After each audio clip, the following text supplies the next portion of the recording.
E aí, galera, mais uma vez aqui, o assunto agora é a classificação periódica dos elementos químicos.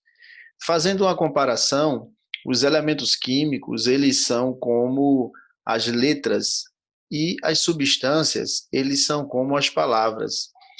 Então, a gente tem conhecidos hoje um pouco mais de 100 elementos químicos que constituem tudo aquilo que a gente conhece de substâncias na natureza, mas era necessária uma organização.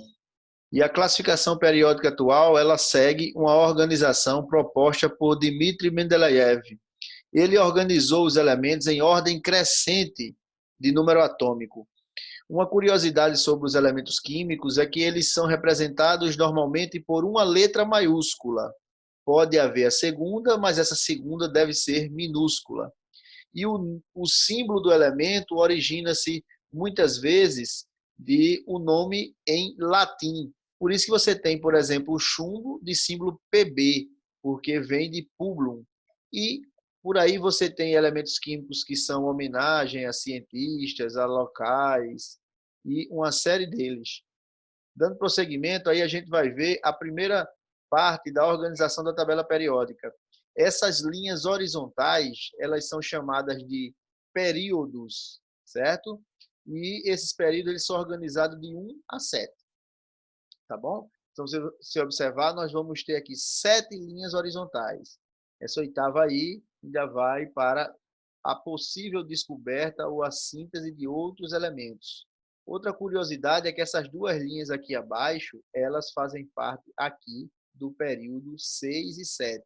São chamados elementos de transição externa, porque eles estão fora da tabela periódica. E não colocaram ali para a tabela não ficar muito extensa.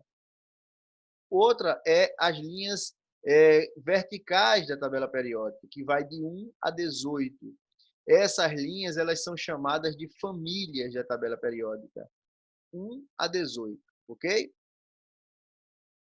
Então, na tabela periódica, a gente tem as famílias que vai de 1 até 18, né? Cada uma tem um nome específico que a gente chama metal alcalino, alcalino terroso, a segunda, a 13, que é a família do boro, família do carbono, família do nitrogênio, calcogênio, halogênio e gases nobres.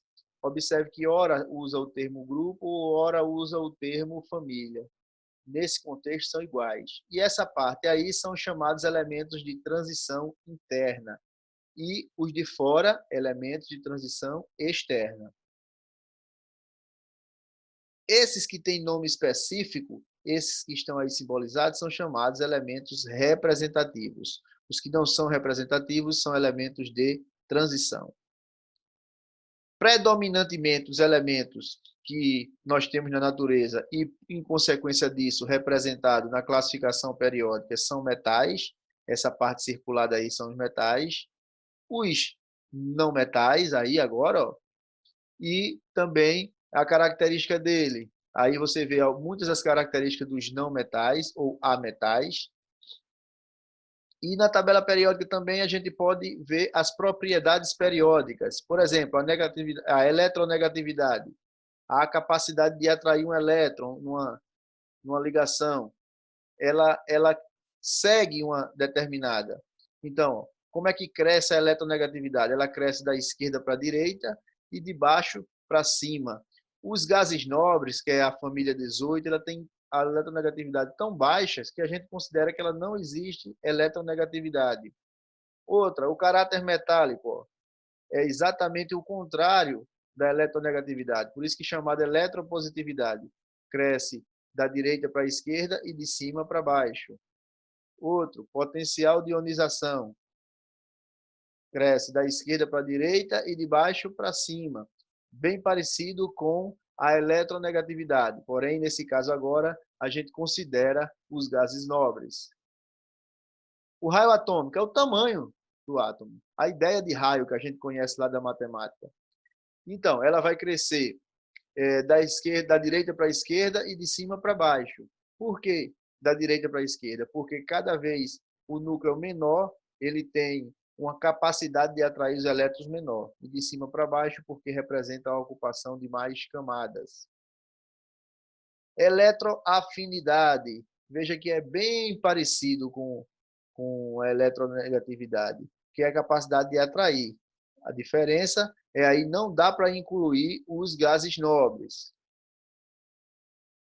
E aí a densidade, ela cresce de cima para baixo, das extremidades para o meio. Cada vez mais no meio e mais embaixo, o átomo é mais, entre aspas, usando um linguajar bem popular, mais pesado. Então aí a gente tem um resumo dessas propriedades, né? Todas essas que estão em vermelho, elas crescem da esquerda para a direita e de baixo para cima. As que estão em verde, elas crescem da direita para a esquerda e de cima para baixo. E aí a gente tem a organização da classificação periódica dos elementos químicos. Uma curiosidade da tabela periódica é que por ela dá para a gente saber o subnível final daquele átomo, o último elétron mais energético, seguindo o diagrama de Pauli. Então, se você observar, todos esses daqui, ó, terminam em S1, todos esses dessa família. E um S1 quer dizer que ele está no primeiro período, 2S1 quer que ele está no segundo período. E isso acontece com todos os elementos, ó. Daqui, de P1 até P6, ó, P1, P2, P3, todos eles só mudam o nível 2, 3, 4, 5 e 6. Exceção aqui é o hélio, que fica 1S2 aqui no final. Então, a gente tem aqui ó, de D1 até D10, a gente tem aqui de F1 até F14. Então, essa é uma relação entre a configuração eletrônica do elétron mais energético